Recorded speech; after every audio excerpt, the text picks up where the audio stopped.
সূরা আনফালের 2 নম্বর আয়াতে আল্লাহ বলছেন, ইন্নামাল মুমিনুনা আল্লাযীনা ইযা যুকিরাল্লাহু ওয়াজিলাত কুলুবুহুম।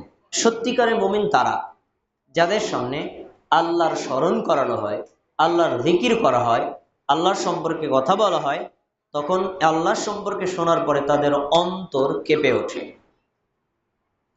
আল্লাহ সম্পর্কে শোনার পরে হৃদয়ের প্রতিক্রিয়া ঈমানের প্রমাণ, মুমিন হওয়ার প্রমাণ।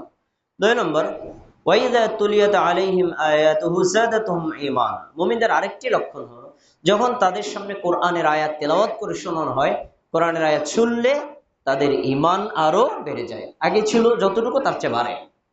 আয়াতে স্পষ্ট ঈমান বাড়ে। ওয়াইলা রাব্বিহিম ইয়াতাওয়াক্কালুন। মুমিনদের আরেকটা লক্ষণ, তারা সকল ক্ষেত্রে তারা তাদের রবের উপর নির্ভর করে। এই আয়াতে মুমিনদের 3টি লক্ষণ উল্লেখ করা হলো: আল্লাহর কথা শুনলে অন্তর কেঁপে ওঠা, ঈমান বেড়ে যাওয়া, আর হলো আল্লাহর উপর নির্ভর করা। আয়াতে স্পষ্ট প্রমাণিত হয় ঈমান বাড়ে। আল্লাহ একেবারে বাড়া শব্দটাই ব্যবহার করেছেন।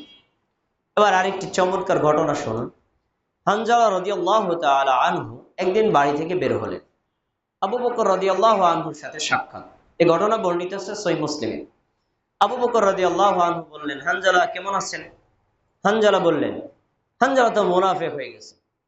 আবু বকর রাদিয়াল্লাহু আনহু, সুবহানাল্লাহ, কিভাবে আপনি মুনাফিক হলেন? তখন তিনি বলছেন, আমি যে মুনাফিক হয়েছি কিভাবে আমি আপনাকে প্রমাণ দেই।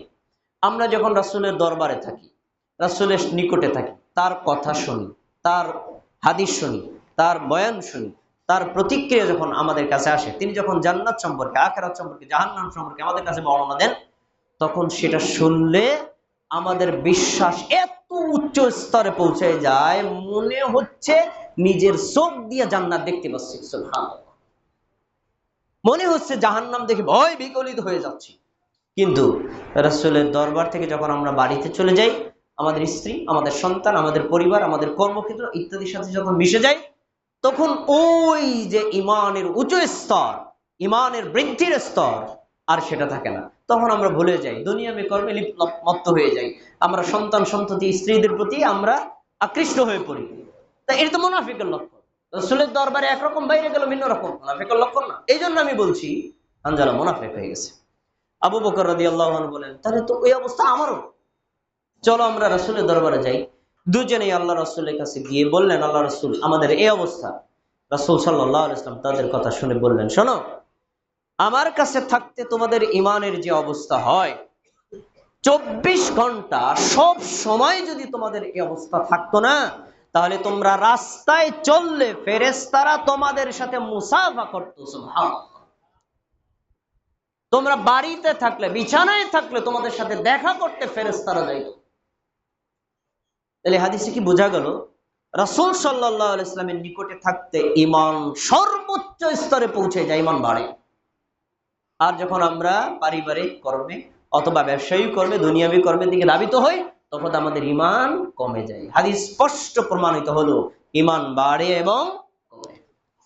এবার হানাফি মাযহাবে যে বলা হয়েছে ঈমান সবল এবং দুর্বল হয়, আসলে সবল দুর্বল বাড়া কমা এটা শব্দ ভিন্ন, অর্থ একই। আমার হাতে একটা লাঠি, এই লাঠির যতটুকু শক্তি আছে আরেকটা লাঠি দেন, শক্তি বাড়বে না কমবে? তার শক্তি বাড়লো কিসে? লাঠির সংখ্যা বাড়ায়। তাহলে ঈমান বাড়লেই তো ঈমান সবল হয়, ঈমান কমলেই তো ঈমান দুর্বল হয়। তাহলে সবল দুর্বল আসলে ঈমান বাড়া কমারই প্রমাণ। অতএব আমরা বলতে পারি ঈমান বৃদ্ধি এবং কমতি এটার উপর বিশ্বাস করা ফরজ। কোরআনে এটা বর্ণিত আছে, হাদিসেও তা বর্ণনা করা আছে। এখন প্রশ্ন হলো,